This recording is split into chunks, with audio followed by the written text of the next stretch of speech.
बेहद ही खास दिन माना जा रहा है, क्योंकि आज उत्तर प्रदेश पुलिस के जो अभ्यर्थी हैं उनको नियुक्ति पत्र दिया जा रहा है। इस वजह से हर तरफ खुशियों का माहौल है और यहाँ पर कुछ लोग ये अब कहते हुए नजर आ रहे हैं, ये उत्तर प्रदेश नहीं बल्कि उत्तम प्रदेश हो गया है। जब से डबल इंजन की सरकार आई है, सरकार ने काफी ज्यादा रोजगार को बढ़ोतरी दी है और इस तरह की तमाम बातें चल रही है। और यहाँ पर ये भी कहा गया है कि ये एक नया उत्तर प्रदेश है, लेकिन इस पर 69,000 शिक्षक भर्ती के जो आरक्षित वर्ग के अभ्यर्थी है वो सवाल खड़े करते हुए नजर आए। इसके पीछे का कारण ये है कि 69,000 शिक्षक भर्ती के जो आरक्षित वर्ग के अभ्यर्थी हैं लंबे समय से बार बार शासन प्रशासन से गुहार लगा रहे हैं कि उनकी भी समस्याओं का हल किया जाए, उनको भी नियुक्ति दी जाए और उनके साथ जो अनदेखी हुई है उसको हटाया जाए। लेकिन सरकार की तरफ से कोई उचित कदम नहीं उठाया जा रहा है। ये अभ्यर्थी हाई कोर्ट गए, मामला हाई कोर्ट से सुप्रीम कोर्ट पहुंच गया, लेकिन अब भी तारीखों पर तारीखें ही इन अभ्यर्थियों को मिल रही है। इन अभ्यर्थियों ने धरना प्रदर्शन किया, पहले लगभग 640 दिनों तक और अब लगभग 150 दिनों से ज्यादा वक्त हो गया है। अभी भी ये लखनऊ के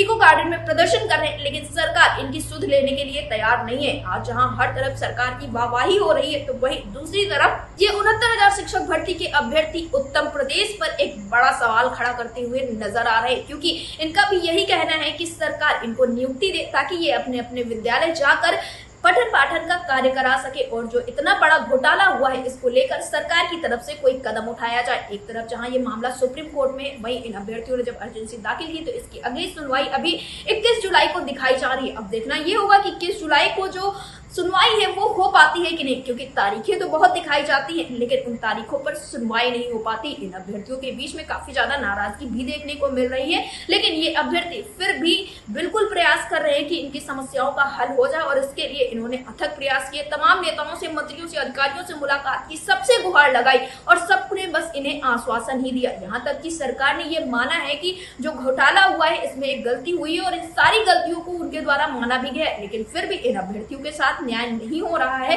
न जाने ये सरकार क्या कुछ करना चाह रही है, किसी को भी नहीं समझ में आ रहा है। आज एक तरफ जहां अभ्यर्थी खुशी खुशी नियुक्ति पत्र ले रहे हैं, तो वहीं दूसरी तरफ 69,000 शिक्षक भर्ती के आरक्षित वर्ग के अभ्यर्थी इतनी तपती हुई धूप में राजधानी लखनऊ के इको गार्डन में धरना प्रदर्शन करते हुए नजर आ रहे हैं। फिलहाल इस विषय पर ज्यादा जानकारी देते हुए और अगली सुनवाई को लेकर बताते हुए 69,000 शिक्षक भर्ती के आरक्षित वर्ग के अभ्यर्थी अमरेंद्र पटेल ने क्या कुछ कहा, आप भी सुनिए।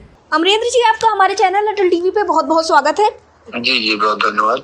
अमरेंद्र जी, जैसा कि खबरें निकलकर सामने आई कि 69,000 शिक्षक भर्ती के आरक्षण प्रभावित अभ्यर्थियों ने हाल फिलहाल में याची लाभ मांगा है सरकार से, जिसमें आप लोगों ने मुख्यमंत्री योगी आदित्यनाथ, गृह मंत्री अमित शाह और इसी के साथ मुख्य सचिव मनोज कुमार सिंह को भी एक पत्र भेजा है। तो मैं आपसे जानना चाहूंगी, ये जो पत्र भेजा गया है ये किस परिप्रेक्ष्य में भेजा गया है?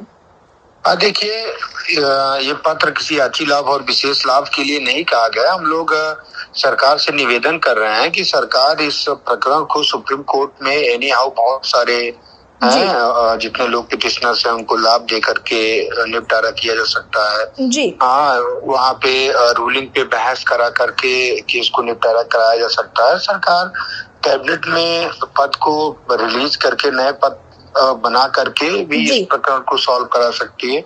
तो हम लोगों ने एक रिक्वेस्ट किया है सभी से और लगातार पत्र तो हम लोग मुख्यमंत्री को, प्रधानमंत्री को, गृह मंत्री को, सबको भेजते रहते हैं, क्योंकि देखिए लोकतंत्र में हम अपनी आवाज उठाना, हमें आंदोलन करना, संघर्ष करना, ये सब हमारे हाथ में है, वो हम लगातार करते रहे। अब सरकार उस पे क्या एक्शन लेती है, क्या वो करती है सरकार। देखिए यूपी सरकार है जी, हम लोग आगे तक इसलिए भेजते रहते हैं कि पता चले कि नहीं, बाहर ये मुद्दा था ही नहीं। यूपी गवर्नमेंट हो सकता है ना कर रही हो, सेंट्रल गवर्नमेंट चाहती हो, तो हम लोग तमाम मंत्रियों से भी मिलते रहते हैं, केशव जी से, अनुप्रिया जी से, अखिलेश जी विपक्ष में, उनसे भी हम लोग मिलते रहते हैं। तो ऐसा नहीं है, कोई ये नहीं कह सकता कि ये मुद्दा हमारे पास तक नहीं है या ये मुद्दे के बच्चे हमारे पास नहीं आए हैं। जी। हम हर जगह जाते हैं, हर जगह अपनी आवाज उठाते हैं। आज भी इको गार्डन में आंदोलन चल रहा है, सालों साल से चल रहा है जी। ये लड़ाई पिछड़े दलितों के सम्मान की लड़ाई है। इस लड़ाई को हम लोग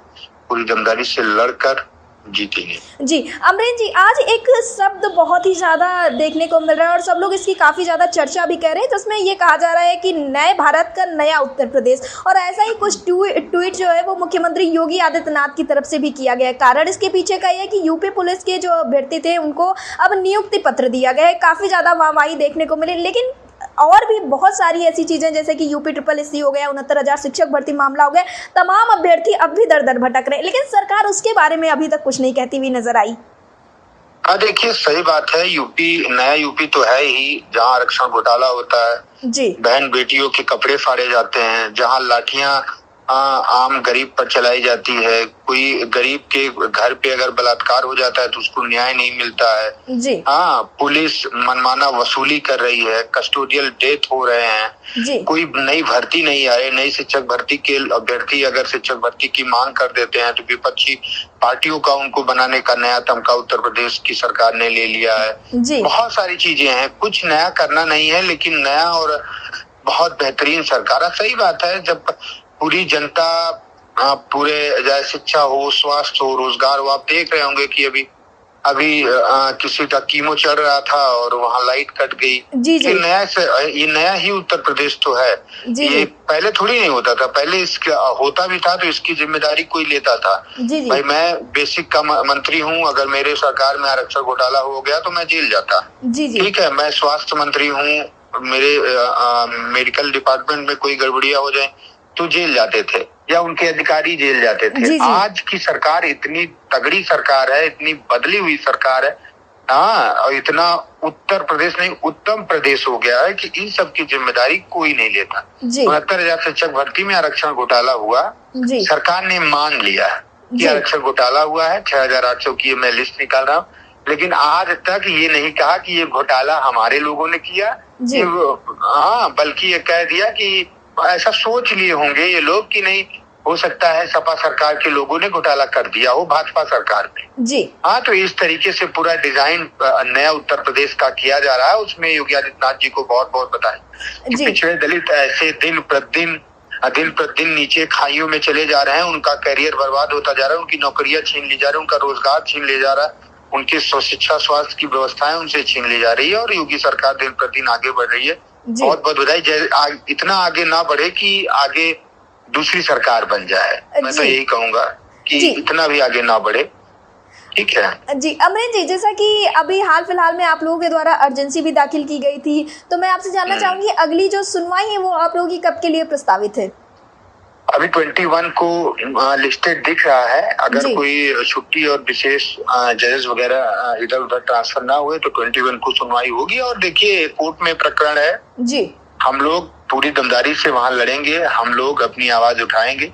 सरकार कब तक भागेगी जी?